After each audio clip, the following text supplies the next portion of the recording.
नैनों में सदगुरु की जब छवि कैसा आपको महसूस होगा भाई। नैन मेरे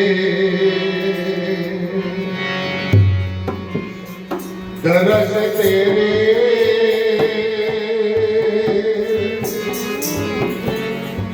करदा राम मैं दाता हर वेले।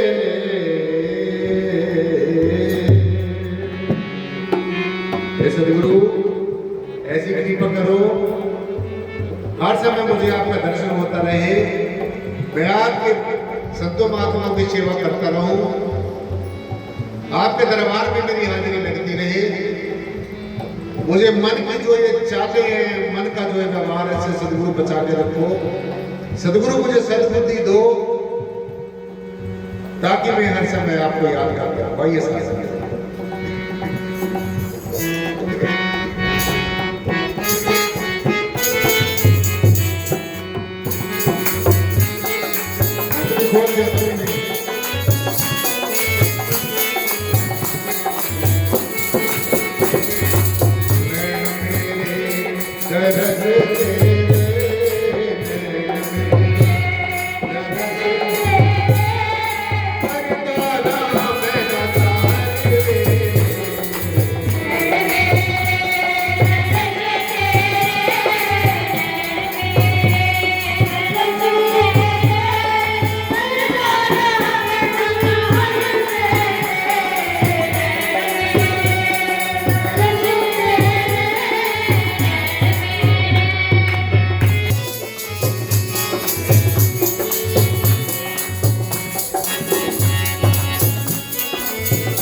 लोगों में बहुत बड़ी क्रेज है। हम काशी जाए, काशी घूम गए, मथुरा चले गए, घूम के आ गए, वृंदावन चले गए, घूम के आ गए, तीर्थों पे चले गए, स्नान आदि करके आ गए, भंडारे कर लिए, छक लिए, छका लिए, सेवा कर लिए, अच्छी बात है, ये पुण्य कर्म है। परंतु जिसका काशी जी में खुद जन्म हुआ है वो क्या कह रहा है?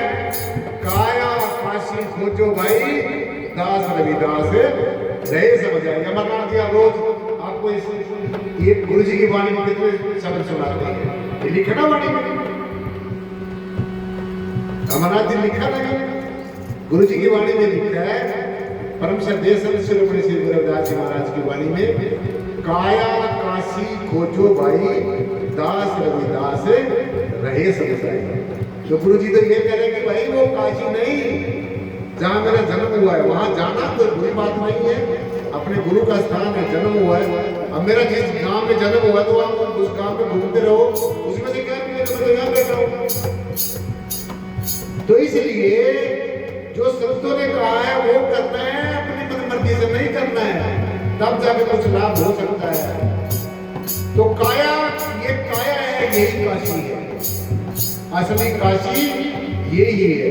और जिसको मिला है इसमें ही मिलेगा, और जिसको आगे आने वाले समय में मिलेगा इसी में मिलेगा, क्योंकि ये सूत्र है। इसलिए कोई जानता है मथुरा के काशी, सब मिल आए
मंदिर बनाए, मस्जिद, गुरुद्वारे, चर्च, गिरजाघर, जो भी बनाए, ये किसने बनाए?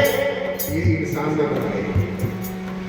ईंटों पत्थरों के जो मंदिर बनाए हैं, आप उनमें भगवान को ढूंढ रहे हैं। लेकिन संतों का क्या कहना है? ये जो मन है, ये सब दुखों और सुखों का कारण जो मन है। अभी हमारे महात्मा जी राकेश जी आपको बता रहे थे मन की कितनी बड़ी परिभाषा। मन ही ज्ञान, मन ही ध्यान, मन ही मोक्ष, मन ही भोग, ब्रह्मा वेद पढ़े मन अंदर, शिव शंकर करते योग, मन का ही व्यवहार जगत में समझ न मूर्ख लोग। मन के लिए ये, मन को समझाने के लिए ही हम ज्ञान ध्यान की बातें करते हैं। ज्ञान जो हम बातें करते हैं मन को समझाने के लिए करते हैं, आत्मा को इसकी जरूरत नहीं है। आत्मा तो पहले ही ज्ञान समझ गया है। मन को समझाने के लिए हम ध्यान करते हैं, आत्मा को ध्यान करने की जरूरत नहीं है। आत्मा तो पहले ही भरपूर है। मन ही ज्ञान, मन ही ध्यान, मन ही मोक्ष, मन को ही पार करना है, मोक्ष दिलाना है। आत्मा तो पहले ही मुक्त है। मन ही ज्ञान, मन ही ध्यान, मन ही मोक्ष, मन ही भोग। जितने ये भोग हैं दुनिया के रसा स्वादन है, जिनमें ये जीव लंपट हुआ पड़ा है, भी बस यही है, इससे आगे कुछ नहीं है। परंतु ये जो क्षणिक भोग है, ये जो सुख है, स्वाद है, ये ही जो क्षणिक सुख और स्वाद है, रसा स्वाद है, यही बाद में बड़े बड़े दुखों का कारण बन जाते हैं। तो इसलिए ये भी मन का ही दायरा है। मन ही ज्ञान, मन ही ध्यान, मन ही मोक्ष, मन ही भोग, ब्रह्मा वेद पढ़े मन अंदर, भगवान ब्रह्म विष्णु शिव, ये सब मन के दायरे में हो रहे हैं। शिव शंकर करते योग, जो योग आंखें बंद करके बैठते हैं, भगवान शिव भी आंखें बंद करके बैठे हैं। वो किसका ध्यान कर रहे हैं? किसका ध्यान कर रहे हैं? वो किसी का ध्यान नहीं कर रहे हैं। वो दुनिया से आंखें बंद करके बैठे, उनको ज्ञान हो गया है ये दुनिया नश्वर है। अब वो ध्यान किसका कर रहे हैं? लोग कहते हैं भगवान शिव ने किसका ध्यान करो? भगवान शिव किसी का ध्यान नहीं करते, भगवान शिव स्वयं का ध्यान कर रहे हैं। भगवान स्वयं अपना महादेव है, देव को देव है, महाकाल है, उनको काल उनका बाल बाल का भी नहीं कर सकता। माया के मायापति है, माया उनके बीच में रहती है, लेकिन माया उनका बाल बाल का नहीं करती। जैसे सांप होता है, सांप का तो जहर होता है ना, लेकिन सांप के ऊपर उसका कोई प्रभाव नहीं होता। मतलब जब वो दूसरे को डस लेता है तो तुरंत प्रभाव हो जाता है। ऐसे ही ये जो त्रिगुणात्मक माया है, इसी भ्रम के अंदर रहती है, लेकिन ये भ्रम की दासी है। ये भ्रम का कुछ नहीं बिगाड़ सकती। भ्रम के ऊपर इसका, इस निराकार के ऊपर, भ्रम के ऊपर, ब्रह्म तत्व के ऊपर कोई इसका असर नहीं है। जैसे एक बिल्ली होती है, आप देखते हैं लोग, छोटी सी मैं आपको उदाहरण बता रहा हूँ। संस्कृत के श्लोक, वाणिज्य श्लोक इसलिए मैं बता रहा हूँ क्योंकि संत मत जो है वो सीधी सादी बातें समझने का नाम है, ज्यादा विद्वता का नाम नहीं है। जैसे बिल्ली होती है, जब वो अपने बच्चे को पकड़ के दूसरी जगह ले जाती है, तब अपने बच्चे को बिल्कुल भी अलग दांतों से पकड़ती है, लेकिन उनको कुछ भी खरोच तक नहीं आती। और जब चूहे को पकड़ती है, पूरी दांतों से चूहे से पकड़ती है, तो फिर कभी कुछ ऊपर निकाल देती है, प्राण ले लेती है। ऐसे ही ये जो माया है, इस मायापति के अधीन रहती है, इस ब्रह्म के, निराकार के, परम तत्व के और सदगुरु के। क्योंकि सदगुरु में, निराकार में, परमात्मा में संत रूप अपना तन धरया, मौला आदमी बन आया, आदमी बन आया, फिर सारा जगत चलाया। तो परमेश्वर निर्गुणाकार सर्वाधार, जय श्री प्रिय तो निर्गुणाकार सर्वाधार विश्वाधार परम तत्व संतों का रूप धारण करके हमारे सामने आता है और फिर अपना रहस्य बताता है। आओ देखो ऐसा होगा। और हम क्या सोचते रहते हैं? सदगुरु के काम आदमी सोचते रहते हैं। सबसे बड़ी भूल यही करता है। इसलिए इंसान के बनाए हुए मंदिरों में भगवान को देखने के बजाय भगवान के बनाए हुए इंसान के अंदर परमेश्वर को देखना है। क्यों? क्योंकि ये जो इंसान परमेश्वर ने खुद बनाया है, जहां इसको जो चीज अच्छी लगी है वो लगाई है, जैसा बनाना है वो बनाया है, और इसको इसने ही को 9 मंजिलों वाला महल कहा गया है। आत्मा इसके अंदर रहती है, आत्मा के रहने का 9 मंजिलों वाला ये क्या कहते हैं, महल है। जैसे आप घर बनाते हैं, एक किला है, इसके अंदर आत्मा रहती है। तो इसलिए जो आपका हृदय है, जो आपका मन है, यही परमेश्वर का असली मंदिर है। यानी कि इंसान जो है ये साक्षात ब्रह्म है, जीता जागता भगवान है। और मुझे ऐसा लगता है कि सबसे ज्यादा नफरत इंसान से ही करता है।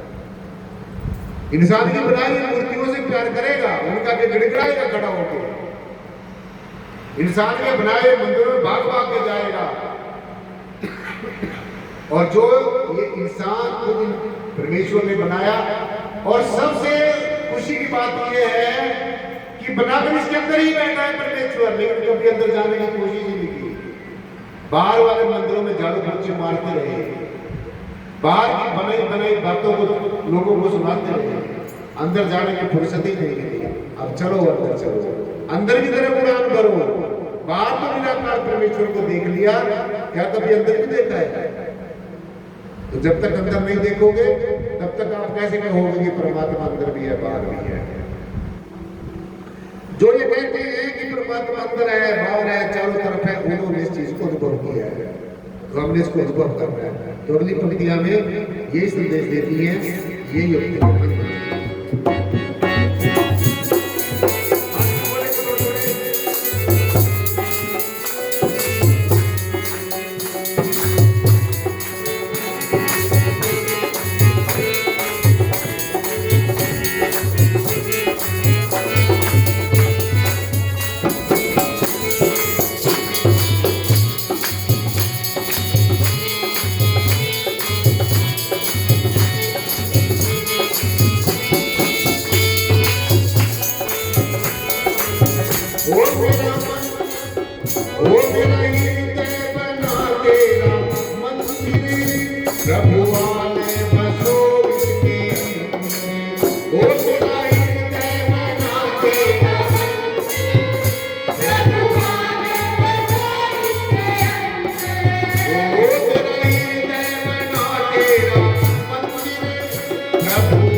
में जो लिखने वाला होता है उसने कलम तोड़ देता है, एक निचोड़ लिख देता है, लास्ट में जो पंक्तियां होती हैं, और जो संगीतकार है उसमें पूरा रंग भर देता है।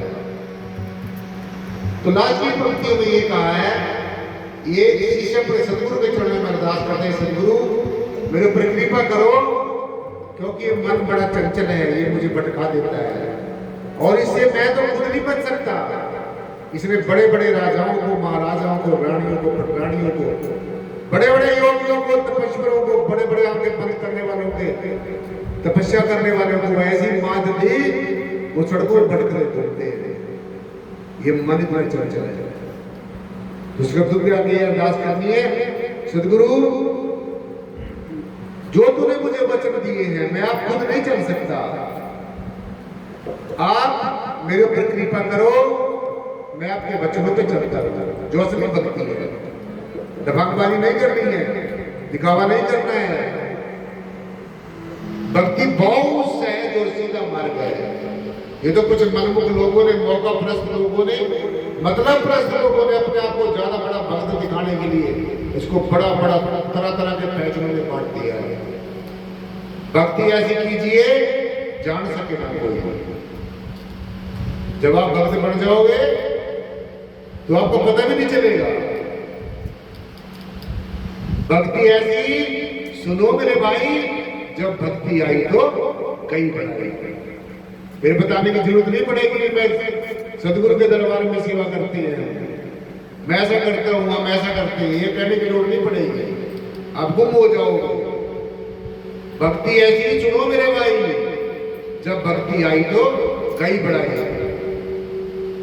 तो ये बढ़ाई सब खत्म हो जाएगी। फिर आप पानी की तरह हो जाओगे, मिट्टी की तरह हो जाओगे।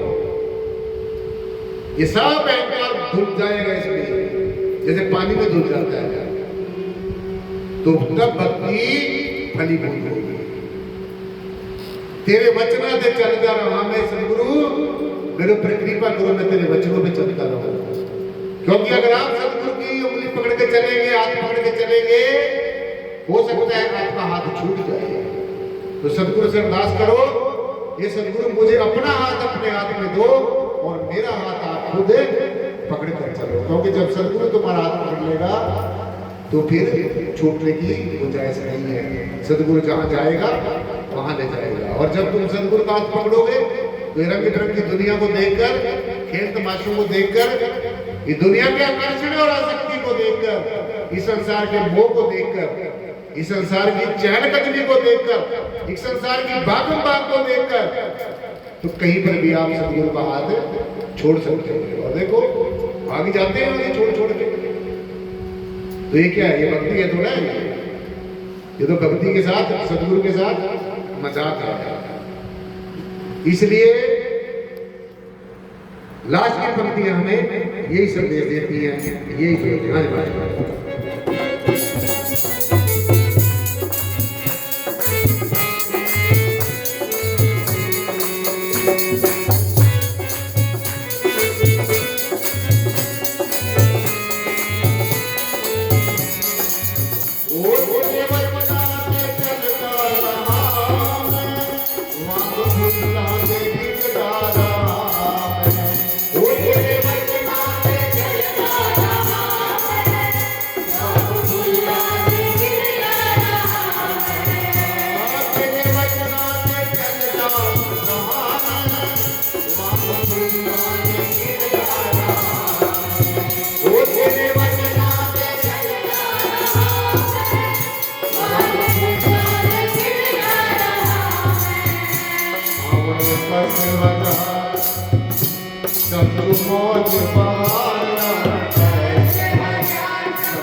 अगर सोने ने ऑर्नामेंट बनना है, गहना बनना है, तो आग में तो भाई तपना ही पड़ेगा उसको।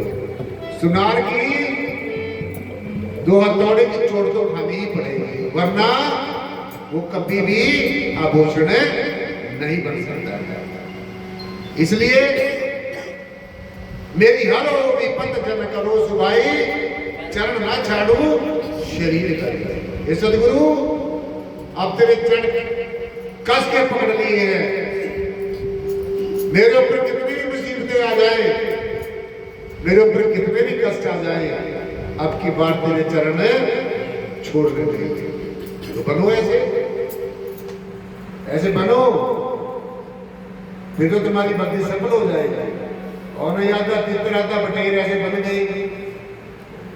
चित्रों वाली संगत में गए तो वो कहेंगे तो साला बटेर है, वो नहीं तुम्हें अब अपनाएंगे। बटेरों वाली संगत में चले गए वो कहेंगे ये तो चित्र है, वो नहीं अपनाएंगे। ना तुम उधर के रहोगे ना उधर के रहोगे। इसलिए कितने भी कष्ट आ जाए, कितने भी अत्याचार आपके ऊपर हो जाए, गुरुओं का इतिहास करके देखो, अगर इस लाइन पे चलोगे तो अनेकों कष्ट सहन करने पड़ेंगे। सब कुछ हार जाओगे, सब कुछ मिट जाएगा, सब कुछ बर्बाद हो जाएगा, जब तुम्हारा कुछ रहेगा ही नहीं, बस सदगुरु रह जाएगा। और अभी तो तुम देखो कितनी कितनी संसार के रिश्तों को, नातों को, कितनों को पकड़ के बैठे हुए, कितने उलझे पड़े हो, अपने आप को देखो। तो इसलिए आप कष्ट हजार समझो मौज बहार, सब कुछ मौज में समझो। सदगुरु की रजा में भी मजा और सजा में भी मजा। अगर धमका दिया तो तुम्हारे धमकाने वाला काम किया होगा तभी धमकाएगा। प्यार की जगह प्यार भी करेगा, ये भी नहीं सोचोगे सदगुरु प्यार नहीं करता है। हम किसी से प्यार नहीं करते, हमने तो सीधा करना है उसको अच्छी तरीके से, काबिल बनाना है। लोहार ये नहीं देखते कि उसके ऊपर चोट लगेगी, सुनार ये नहीं देखते उसके ऊपर चोट लगेगी, उसने उसको बनाना है, आभूषण बनाना है।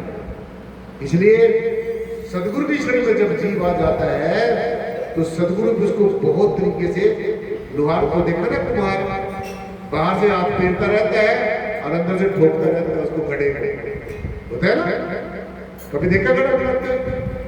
बाहर से उसके ऊपर जाके हाथ फेरता रहेगा और अंदर से उसके अंदर से डाल के हाथ से ठोकता रहेगा। ऐसे सदगुरु होता है, ऐसी बातें कह देता है, कईयों के तो मन में अभी घूम रही होगी कि स्वामी जी ने क्या कह दिया। सच बात है। तो जब तुम एक बात भी सहन नहीं कर सकते सदगुरु की, तो जब तुम्हारी कोई परीक्षा लेगी तो परीक्षा के ऊपर उतार लेके देखो गुरुओं की कैसी कैसी परीक्षाएं हो रही है। बंद बंद कटवा के टुकड़े टुकड़े करके तबियों के ऊपर हमारे गुरुओं ने अपने को बिठाया, लेकिन उन्होंने फिर भी उठ नहीं किया। तुम्हें तो मामूली सा कह दिया, एक मामूली सा ताड़ दिया, अपना भाग जाएंगे तो भाग जाओ, उससे क्या हो जाएगा, भागने से क्या हो जाएगा। फिर यही है, यहाँ के बिना गुजारा नहीं है, दरबार के बिना गुजारा नहीं है। और दरबार का भी गारंटी लेगा जब पूरे का पूरा सर्वस्व यहाँ पर कुर्बान हो जाएगा, और नहीं ऐसे कुछ बनने वाला नहीं। इसलिए सदगुरु के होके चलना है, या किसी को बना के चलना है, या किसी को अपना बना कर चलना है। समझने बात को, तो अगर बनना तो वैसे बनना है। इसलिए आज का जो सत्संग है वो एक संपन्न होता है। आज की जो ज्ञान चर्चा है वो आपने बहुत तवज्जो के साथ एकाग्रता और समझता के साथ श्रवण की, और मुझे पूरी आशा है, पूरी आपसे उम्मीद है कि आप इसको घर जाकर अपना मनन करेंगे, चिंतन करेंगे, और ऐसे ही सत्संग में सामने बढ़ चढ़ कर आना है, सारे काम छोड़ कर आना है। जब मैं तुम्हारे लिए सारा कुछ छोड़ के यहाँ पे बैठा हूँ, आपके लिए बैठा हूँ। और ये भी ध्यान रख लेना, जितना जितना कर्म करोगे उतना ही मिलेगा। सदगुरु किसी के साथ अन्याय नहीं करते कभी भी है। इसलिए दुनिया के सारे काम छोड़कर ऐतवार एक दिन आपको इसलिए मिलता है। और में जो ज्यादा जरूरी काम है उनको एडजस्ट करो, जरूर आना है। सत्संग आना कभी भूल ना जाना। दुनिया की चीजें भूल जाओ, उधारी लेकर काम चला लेंगे या खरीद के चला लेंगे, लेकिन सत्संग का फल कहीं से नहीं मिलेगा, करके ही मिलेगा। बड़े बड़े राजे महाराजे रानियां रानियां संतों के सामने नतमस्तक हुए, दंडवत करते आए, दंडवत करते आए। हमने और आपने कोई एहसान थोड़ी किया, मैंने कोई एहसान थोड़ी किया, मेरी ड्यूटी है आपके प्रति। आप मेरे ऊपर कोई एहसान थोड़ा करो, आपकी ड्यूटी है, ये आपको कर्तव्य है। धोबी के घाट पर जब कपड़े जाते तो मैले जाते हैं, जिसके ज्यादा मैले होते हैं तो ज्यादा साबुन लगाना पड़ता है, और धोबी कहीं पटक पटक के भी मार देता है, फट जाता है तो मालिक का फट जाता है। इसलिए आने वाले समय में जो सत्संग में नहीं आते उनको भी कहना है, प्रेरित करना है, बार बार कहना है। इससे बड़ा कोई कर्म नहीं है, अच्छा कर्म नहीं होता। तो सबने ऐसे जुड़ कर आना है और सदगुरु भगवान के इस ज्ञान को जन जन तक पहुँचाना है। आज का जो सत्संग वही पर संपन्न होता है। बोले बोले त्रुटि उसके बार बार क्षमा का याचक, और एक बार सदगुरु भगवान के नाम का विजय घोष विजय करा। गुरु सदगुरु भगवान। शास्त्र जी प्यार से बोलना जी, धन निराकार जी, और प्यार से बोलना जी, धन निराकार प्यार जी, और संस्कार के साथ बोलना जी, धन निराकार शास्त्र जी, जी प्यार